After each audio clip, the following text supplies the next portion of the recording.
Good afternoon, everyone, and welcome to our weekly Spotlight on History for September 9th. My name is Mary Helen Dellinger, and I'm the curator of the Manassas Museum. For today's program, I thought I'd share with you some of the documents and objects in our collection that have to do with school and education, since we're all back in some form or another in school. And I thought this would be kind of a timely presentation. But before we do that, of course, trivia. I have to give you some trivia on schools. How many of you out there knew that the grounds on which the museum is now located were once home to a whole series of schools? Different schools were there. They were the schools in order of existence: the Manassas Institute, Eastern College, and then Eastern College Conservatory, and then finally Swavely School. And here is a very small image of Swavely School. Very small. And you can, hopefully you can see the sidewalk kind of in the off center in that image right there, running up to the buildings. So we're often asked if this sidewalk on the museum property is the same one. So the answer to that is no, but the current sidewalk follows the same path as this original. So kind of yes and no. Okay, so let's start with some of the objects in our collection that deal with local schools. We have these three really small pieces right here, and I'm hoping they show up for you guys today. This one, and we'll start with this one because we just saw the picture of Swavely. This is a small football charm. And I guess charms were a big thing. I don't think they are so much anymore. And it's got an S on it. I'm going to try and flip it over. I don't know if you can see that or not, but there is an S right up here on the top. It stands for Swavely. And I guess this was something that the students could buy to kind of wear on a bracelet or around a necklace or whatever it is you'd want to do that with. The date on it, which is impossible to see on the camera, is 1930. So that's kind of neat, a little charm. And then we also have this. This has got a nice patina on it. This is a brass tag, and it says MHS for Manassas High School.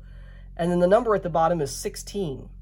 Now, I'm not sure what the function of this would have been, if this was something that was given out to everybody that graduated in 1916, or what the students would have done with this, but this is a neat Manassas High School piece. Some of these early schools, it's hard to come by some things from them. So anytime we come up with stuff like this, it's really special. And then finally, this, not really the smallest, but kind of the neatest of the pieces, is this charm. And on one side it says teacher's medal, and on this side that you're seeing, it has somebody's initials and then the last name Shillington, and it was given for attendance. So we're assuming this was an award that was given for somebody that either had close to or perfect attendance for the school year. We don't know what school gave it, but we do know that it was found on property over near Sudley Road when somebody was digging in their yard. So now we get certificates, but back then students got these nice little silver or plate silver medallions. So that's kind of cool. So three really small pieces that deal with different schools from our collection. Now, the biggest piece that I have here is this trophy. And this was awarded to the Manassas Industrial School on May 14th, 1927 for winning the Hampton Track and Field Meet. So you can kind of see on the front of it, and this one is not in the best of shape. It's losing its patina. Frank A. Young was the name of the person that the trophy was not awarded to, but awarded in honor of. It's like the name of the award. And you can see there the date, Hampton, Virginia, and the event.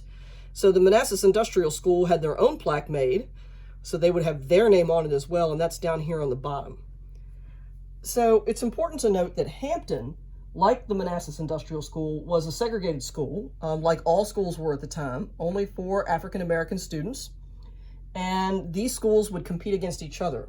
Black students and white students could not compete against each other in athletics, so the schools had to find other places to play. And Hampton, just down the road near Virginia Beach, was a school very much like the Manassas Industrial School, and they apparently competed regularly because we also have pictures of football competitions and other things. So this is a nice trophy that was awarded to the school, and they were victorious in 1927 for the track and field meet. Okay, so as we move away from the objects and into the documents that are in our collection, we have a lot of different documents in our archives, and I thought I'd pull two today to share with you that are kind of fun. This one is really neat. Let's see if I can get it out of here so it doesn't have a reflection. This is a report card for the year January 1928 to 1929, And this was awarded to Cleveland Fisher, and you can see it was for the grading period November, December, January. And then there's the date right here, and Manassas Public Schools. So I find this interesting for a couple of reasons. One, note how the grades are given. You were rated either excellent, very good, good, fair, or deficient. I'm not sure when schools switched to the A, B, C, D, F system of grading, but that was not the case in the 1920s. Now also, look at the classes that were available when Cleveland Fisher attended Manassas High School. They're typical reading, spelling, arithmetic. There's a couple different types of math classes as well. But note also that you can see domestic science right down here. And you can see manual training and agriculture are also on there. So this really speaks to the era in which Cleveland Fisher attended school and what the community here was like. Manassas was still very rural in nature at that time, and these types of classes would have benefited students more so than the students today. These are just like if you want to take a computer IT class. This is what the students would have been taking at the time.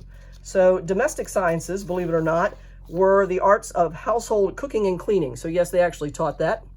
And nature study, which you see up here, and he got very good in that, is about botany. So that's another thing. I think they still kind of teach something similar to that. So that's kind of a fun document that talks about a lot of different things, shows different types of classes, different ways of grading. And there's Cleveland Fisher. And some of you that are familiar with Manassas history may recognize that name. Longtime Manassas resident. All right. Now, the final piece that I want to share with you today is this great document that we received just last year. So this is a math exam. I'm not going to pull this one out. This is a math exam that was given in May 1845. So this is the oldest piece we have on the table. You can see that right there. I'm going to set it down so Lisa can get in close to it. Now, what makes this piece stand out from every other thing that I've showed you so far is the words Liberia School that appear right there beside the date. So when this document arrived at the museum last summer and a large donation of over 200 other documents of receipts and letters, we were paging through the folders of all the documents, and we were really shocked to see this piece. It was unexpected. And even the people that were giving it to us, the Patchouli family, were not aware of how significant this piece was. For years, our staff has thought that there was a school taught at Liberia, the home of the Ware family.